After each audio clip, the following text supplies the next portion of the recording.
हार गया जी, पाकिस्तान हार गया आज। मतलब मैं ऑनेस्टली अगर बोर्ड पर 165 रन डिफेंड करने हो श्रीलंका में, उस वर्ल्ड कप में जहां रन नहीं बन रहे और इतने बड़े बड़े गामे पहलवान स्पिनर पाकिस्तान के पास, तो इंग्लैंड का चांस नहीं था यार। इंग्लैंड की डे विकेटें विकेटें विकेटें गिर रही हैं। बट अगर आज पाकिस्तान हारा है, आपको पता किससे हारा है? आप कहेंगे पाकिस्तान हैरी ब्रुक्स से हारा है। सही बात है, पाकिस्तान मैच हारा पाकिस्तान से, और ये आप सब जानते हैं। जो इंडिया में बैठे हैं वो भी जानते हैं, जो पाकिस्तान में बैठे वो भी जानते हैं कि पाकिस्तान ये मुकाबला, ये मैच खुद पाकिस्तान से हारा है। और भाई एक बात बताओ मुझे यार, उस्मान तारिक आपके पास एक हवा तो है ना, और मैं तो फैन हूं उस्मान तारिक की बॉलिंग का, ये फैक्ट है। ये आपने उस्मान तारिक को क्या मतलब वो एक टैंक खरीदा है, एक तोप खरीदी है वो मोहल्ले के चौक पे खड़े करने के लिए? चलो जी, आज बड़ी हिम्मत दिखाई आपने कि उस्मान तारिक से 8वां ओवर करा दिया। वाह! उस्मान तारिक जब बॉल करने आए तो 58 रनों पर 3 विकेटें गिरी थी। 58 फॉर 3 था इंग्लैंड। मतलब England was down in dumps. Usman Tariq ने पहली बॉल पर आउट किया, उस ओवर में 5 रन दिए। यानी कि 8 ओवर जब खत्म हुए दोस्तों, 63 फॉर 4 ये था इंग्लैंड का स्कोर, और किसी के रन नहीं थे। हैरी ब्रूक अभी खेल रहे थे बस, और यहां से 102 रन बनाने थे इंग्लैंड ने, और 6 विकेटें हाथ में थी और 12 ओवर थे। अच्छा, कोई भी कप्तान होता, मैं आपसे पूछ रहा हूं, आप अगर कप्तान होते, आप ही कप्तान होते तो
तो अगर उस्मान तारिक ने 8वां ओवर पहला अपना डाला तो उस्मान तारिक को आप बॉल कराते या हटा देते?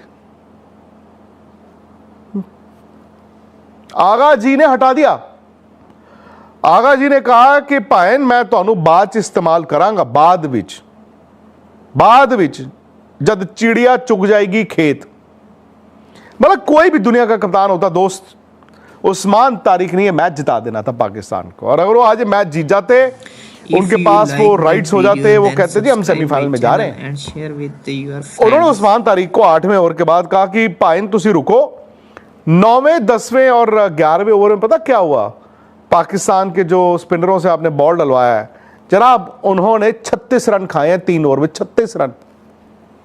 एंड अचानक से क्या हुआ, 11 ओवर में इंग्लैंड का स्कोर हो गया 99 फॉर 4। हाथ पैर कांपने शुरू। अब हाथ पैर कांपने शुरू तो आपको तो लग रहा था 20वें ओवर में जीतेंगे मैच। और बड़े कप्तान ऊपर से खत्म करते हैं यार। उन्होंने उस वक्त उस्मान तारिक से बॉल कराया, उन्होंने सैम करन को आउट किया। बट इंग्लैंड इतनी आगे जा चुका था, हैरी ब्रूक ऐसी बैटिंग कर चुके थे दोस्त, चांस ही नहीं था। उन्होंने उस्मान तारिक को 5 रन लिए, अगले ओवर में उस्मान तारिक के 7 रन लिए। लास्ट ओवर उस्मान तारिक को कहा हेलो, एक छिक्का खाओ, एक चौका खाओ, चलो 14 रन। उस्मान तारिक इतना अच्छा बॉलर, इतना बड़ा मैच विनर, क्या हुआ आपने शीशे में उनको सजा के रख दिया। और ठीक है, बाद में थोड़ा सा ना ये आर्टिफिशियल एक्साइटमेंट आ गई कि पहले आप। इंग्लैंड कहता पाकिस्तान को पहले आप जीत जाओ, पाकिस्तान कहता जी नहीं नहीं नहीं भाईन तुसी जीतो। वो एंड में जाके थोड़ा ड्रामा हो गया है जी। वो 19 ओवर में 2 आउट भी हो गए, रन नहीं आए। अच्छा अब सोचो, एक स्टेज पे 19 बॉलों में 10 रन रहते थे जब हैरी ब्रूक आउट हुए। चलो कोई बात नहीं। अब मुझे एक बात बताओ आप, नवाज ने 19वां ओवर डाला जैसे तैसे, इंग्लैंड थोड़ा पैनिक कर गया, इंग्लैंड की 2 विकेटें गिर गई, 8 आउट हो गए और 3 रन रह गए। अब फिर मैं आपसे सवाल करता हूं, आप कप्तान होते तो आप किसको बॉल कराते? आप ही से बात कर रहा हूं। उस्मान तारिक के खत्म हो गए, शाहिन अफरीदी के भी खत्म हो गए। मैं क्या करता पता है, अभी अब टेल खेल रही है, टेल एंडर को स्पिनर अगर बॉल करेगा तो चांस रहता है वो आउट होने का, उसे मारी खड़ी होगी। उस सैम अयूब का ओवर पड़ा है, स्पिनरों के ओवर पड़े हैं, उन्होंने उस सलमान को दे दिया लेफ्ट आर्म में, पहली बॉल पे उसने चौका खाया, ठा मैच आउट। आगा जी सॉरी नहीं यार, इंडिया वाली मैच में मैंने आपकी कप्तानी देखी थी, मैंने कहा यार ये कैसी कप्तानी करते हैं। आज आपने बता दिया कि भाई मैं नहीं हूं कप्तान, या तो आप या वो माइक हसन या फिर आकिब जावेद साहब, किसी ने मुझे बोला था शायद लाहौर से लिख के भेजते, मुझे नहीं पता, नहीं है ये कप्तानी। इनफैक्ट आगा जी अब बच गए। अब कैसे बचे? उस दिन जो बरसात वाले मैच में आपने टॉस जीत के पहले बैटिंग कर ली थी, मैंने उस दिन भी बोला था। मतलब उस दिन तो मेरा दिल कर रहा था यार अगर ये हमारा कप्तान होता तो हम क्या करते, सिर मार देते दीवार में, या दीवार को कहते आओ सिर पे मरो। अब बारिश हो रही है, बारिश दोबारा भी आनी है, टॉस जीत के आप कह रहे हो बैटिंग करेंगे पहले, मतलब कमाल है। अब देखो जो इंडिया के साथ हो रहा है वो या पाकिस्तान के साथ हो रहा है, कुदरत का निजाम है ना। सोचा तो नहीं था कि यहां पे सब कॉन्टिनेंट में हमारी टीमें स्ट्रगल कर रही होंगी सेमीफाइनल में। इंग्लैंड पहली टीम बन गई है जो सेमीफाइनल ऑफिशियली चली गई, क्योंकि उनके ग्रुप में यह हो सकता है कि न्यूजीलैंड 5 पॉइंट्स तक चला जाए, बट अगर न्यूजीलैंड 5 पॉइंट तक जाएगा तो श्रीलंका 4 तक नहीं जा सकता, पाकिस्तान भी 4 तक नहीं जा सकता। सो इस लिहाज से इंग्लैंड या तो उस ग्रुप में 1 फिनिश करेगा या 2 फिनिश करेगा, वो क्वालिफाई कर गए हैं। अब बात आती है पाकिस्तान की। पाकिस्तान का भी ना कहानी तकरीबन गुड नाइट है, तकरीबन। हां उनका एक मैच है, वो मैच उनका श्रीलंका के साथ है।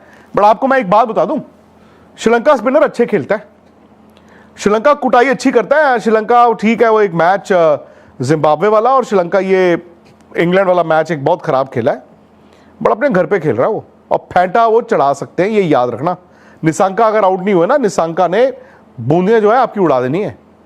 सो अब पाकिस्तान की स्टेटस क्या है? पाकिस्तान का जी 1 पॉइंट है, वो जो बरसात में मिला था, 2 मैच हो गए, 1 मैच रह गया है। अब वो मैच अगर उन्होंने श्रीलंका को हरा दिया तो पाकिस्तान मैक्सिमम 3 तक तो जा सकता है। 3 तक जाएगा, एज्यूमिंग अगर वो मैच जीतेंगे तो उनका नेट रन रेट भी जो है, क्योंकि आज वो लास्ट ओवर में हारे तो नेट रन रेट भी जो है वो जो पॉजिटिव में चला जाएगा। और 3 पॉइंट से ऊपर पाकिस्तान जा नहीं सकता अगर वो श्रीलंका को हराता है। बट फिर वो ये कहेगा कि श्रीलंका जो है वो न्यूजीलैंड को भी हरा दे, और न्यूजीलैंड श्रीलंका से भी हार जाए, न्यूजीलैंड इंग्लैंड से भी हार जाए, और पाकिस्तान अगर श्रीलंका को हरा दे तो पाकिस्तान थ्रू हो जाएगा। मतलब उनका जो हमारे से भी ज्यादा पेचीदा मामला है। हमारे में तो ये है ना कि इंडिया को जिम्बाब्वे को हराना है, वेस्ट इंडीज को हराना है, या तो बहुत अच्छे नेट रन रेट के साथ हराना है, या फिर ये है कि वेस्ट इंडीज जो है वो साउथ अफ्रीका से हार जाए। हमारे तो 1, 2 और 3 ये 3 एस्टेरिक्स हैं। उनके तो भैया टर्म्स एंड कंडीशंस जो हैं वो बदलते ही जा रहे हैं कि श्रीलंका जो है न्यूजीलैंड को हरा दे और श्रीलंका पाकिस्तान से हार जाए, न्यूजीलैंड श्रीलंका से भी हार जाए और न्यूजीलैंड इंग्लैंड से भी हार जाए, तो क्या होगा, पाकिस्तान 3 पॉइंट पे जा सकता है। बट अगर मैं आपको उस ग्रुप का बताऊं, श्रीलंका अगर सपोज करो कल न्यूजीलैंड को हरा देता है, उनके 2 पॉइंट हो गए, पाकिस्तान का 1 है। श्रीलंका ने पाकिस्तान को हरा दिया तो श्रीलंका 4 पॉइंट से थ्रू है। फिर न्यूजीलैंड जो है मैक्स टू मैक्स 3 तक जा सकता है अगर वो इंग्लैंड को हरा दे, और पाकिस्तान भी फिर आउट है। दूसरा ऑप्शन यह है कि न्यूजीलैंड अगर कल अगर न्यूजीलैंड ने श्रीलंका को हरा दिया तो पाकिस्तान के लिए दिक्कत बढ़ जाएगी। क्यों? क्योंकि न्यूजीलैंड भी 3 पॉइंट पे पहुंच जाएगा, पाकिस्तान भी 3 पे है। हालांकि न्यूजीलैंड का लास्ट मैच इंग्लैंड के खिलाफ है और श्रीलंका का लास्ट मैच पाकिस्तान के खिलाफ है। फिर वो सीधी सीधी बात आ जाएगी कि जी कौन जीत रहा है ना। तो ये है उनका फिलहाल। इंग्लैंड लग नहीं रहा था कि यार पहली टीम बनेगा क्वालिफाई करने के लिए, बट वो बन गए हैं, वो क्वालिफाई कर गए हैं। वो देखो परसों उस मैच में उन्होंने 143 बनाए, बट उनके स्पिनरों ने काम कर दिया। अब यहां पर आप देखिए 165 ऐसी फील्डिंग की इंग्लैंड ने, 20 रन तो फील्डिंग से लुटाए, बट फिर सामने था पाकिस्तान और थे सलमान आगा जी। आगा जी ने कहा भाई तुसी हार नहीं सकते हैरी ब्रुक जी, तुसी जो बैटिंग की है ना तुसी जितो। इंग्लैंड का स्कोर बोर्ड देखना जरा आप पहले। इंग्लैंड के स्कोर बोर्ड में टेलीफोन है, पिन कोड है 0282, 16 रन 15 बॉल में सैम करन के, 28 रन 23 बॉल में विल जैक्स, फिर 0। उस बीच 51 बॉलों में 100 रन है हैरी ब्रुक के। मेरे हिसाब से इस वर्ल्ड कप की अब तक की सबसे बड़ी पारी। और फिर मैं वहीं पे आपको लेके जाता हूं जब इनकी विकेटें गिर रही थी। अगर फॉलो विकेट्स हो हमारे पास 58 फॉर 3 पावर प्ले जब खत्म हुआ, 7 ओवर खत्म हुए, सो 8वां ओवर मतलब जो तारिक से कराया गया, उस्मान तारिक से, उन्होंने क्या किया, उस ओवर में पहली बॉल पे आउट किया, यानी कि चौथा, 58 फॉर 4, 5 रन में ओवर खत्म, 63 फॉर 4 8 ओवर में। लेकिन आगा जी, सलमान आगा जी ने उस्मान तारिक को हटा दिया। अगले 3 ओवर में उनके बॉलरों ने 36 रन लुटाए, और फिर जब उनको फिर से याद आई उस्मान तारिक की, तब तक 11 ओवर में इंग्लैंड बना चुका था 99 फॉर 4। सो इतना बड़ा स्पिनर, इतना बड़ा मैच विनर अगर आपके पास है और उसको आप सिर्फ सजा के रखना चाहते हैं, कुछ नहीं कह सकते। फिर अब पाकिस्तान की बैटिंग भी देखना आप। हालांकि पाकिस्तान, अगर मेरा मानना है कि 160 के ऊपर रन बनाता, और इंग्लैंड की बैटिंग भी यार हल्की ही चल रही है इन कंडीशंस में, तो मुझे लगता था पाकिस्तान जीतेगा, क्योंकि 160 रन ना इन कंडीशंस में बुरे नहीं है। बट इनका स्कोर बोर्ड एक बार जरा ध्यान से देखिए। साहिबजादा फरहान ने 63 रन बनाए 45 बॉलों में, लास्ट 3 बॉलें, यानी कि एक आउट हुए, और 43वीं 44वीं बॉल पे एक छक्का एक चौका। वो एक एंड पे खड़े तो रहे, लेकिन वो भी बस मतलब गड्ढासे ही चला रहे थे, लग गया। सैम अयूब, सॉरी यार, आपने 1.5 साल पहले जो बैटिंग की थी, हमें लगा वाह यार क्या प्लेयर आया, आप बॉलर बन के रह गए हो, बैटिंग तो भाई आपकी वो मुझे समझ नहीं आ रही। Agha ji again I think good player, good man, कप्तानी का प्रेशर। अब बात आ गई बाबर आजम की। बाबर की तो यार पिछले मैच में माइक हसन ने मेरे हिसाब से बड़ी इंसल्ट की थी। यह कह दिया कि नहीं यार हम नहीं खिला सकते, स्ट्राइक रेट नहीं। आज उन्होंने 25 रन बनाए 24 बॉलों में, और आपको मालूम है कि इनके जो पहले, इन्होंने 2 चौके मारे बाबर ने, और दोनों चौके पार प्ले की लास्ट 2 बॉलों पे थे, यानी कि पार प्ले के बाद उन्होंने एक चौका नहीं मारा। 25 रन 24 बॉल। फखर जमान ओपनर है, 5 नंबर, स्ट्रगल किया, उन्होंने मार दिए 2 छक्के, 16 बॉल 25 रन, बट फखर भी ना वो रंग में नहीं दिखे। वो तो शादाब ने नीचे आके 11 बॉल में वो 23 रन बना दिए, तो ये 164 तक पहुंच गए थे। 164 हैरी ब्रूक ने अकेले चेस कर दिए। सो ये सूरत हाल है। आई डोंट नो, बहुत से लोग नाराज होंगे कि यार आगा जी ने जो किया आज, उनकी कप्तानी से पाकिस्तान हार गया। बिकॉज पाकिस्तान आज का मैच जीत जाता ना, आज उनके 3 पॉइंट हो जाते, ये टीम सेमीफाइनल में जाती। अच्छा, एक और बात हुई है, अब ये नहीं पता कि पाकिस्तान और इंडिया सेमीफाइनल में जाएंगे कि नहीं जाएंगे। हो सकता है दोनों चले भी जाएं अपने अपने पूल से, हो सकता है दोनों रह भी जाएं, लेकिन इतना दोस्तों साफ हो गया आज कि इंडिया और पाकिस्तान सेमीफाइनल में नहीं भिड़ेंगे। क्योंकि अगर पाकिस्तान क्वालिफाई करेगा तो अपने ग्रुप में सेकंड ही आ सकता है, इधर अगर इंडिया भी अपने ग्रुप से क्वालिफाई करता है तो सेकंड ही आ सकता है। So second versus second semifinal नहीं हो सकता। इन केस इंडिया और पाकिस्तान दोनों क्वालिफाई कर जाएं तो भी सेमीफाइनल इन दोनों का कोलंबो में नहीं होगा। इंडिया अगर सेमीफाइनल जाता है तो उसका सेमीफाइनल इंडिया में ही होगा। अगर सेमीफाइनल श्रीलंका के साथ है तो 4 तारीख को कैलकाटा में होगा, अदरवाइज किसी के साथ भी है तो 5 तारीख को मुंबई। ये मैं आपको सिर्फ हाइपोथेटिकल सिचुएशंस बता रहा हूं, अभी तो दोनों टीमों ने क्वालिफाई करना है। सो ये है जी सूरत हाल। लेकिन इस ग्रुप में, मतलब पाकिस्तान के ग्रुप में कल बड़ा मैच है। अगर कल न्यूजीलैंड जीत गया तो पाकिस्तान को तरथल्लू पै जाएगा, श्रीलंका जीत गया तो भी मेरे ख्याल से पाकिस्तान के लिए कोई इतना आसान नहीं होने वाला है। नजर रहेगी जी। आई होप अगेन आप मेरी किसी बात पे इत्तेफाक अगर रखते हैं तो प्लीज यार दोस्तों